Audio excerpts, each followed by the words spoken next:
Hello guys and welcome to the channel. Today I will show you how you can send and receive fax messages on your Motorola G53. So at the start you have to open the Play Store and download a fax app. You will find a lot of them in the Play Store. I'm always using the Use Fax App. So you have to launch it.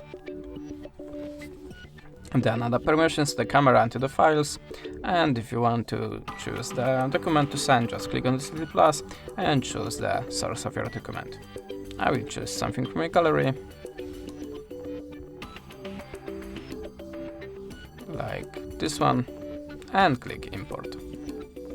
Then add just a shape to your document and go.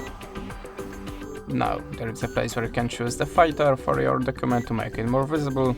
You can also add a signature, like this one. You can resize it by this little icon in the corner.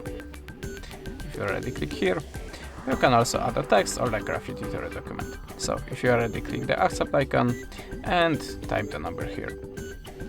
Choose the country, of course, and optionally you can give a small note here.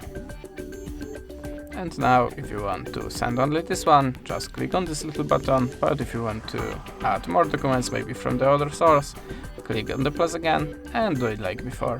That's it. Thanks for watching, leave us a subscribe and a comment, and goodbye.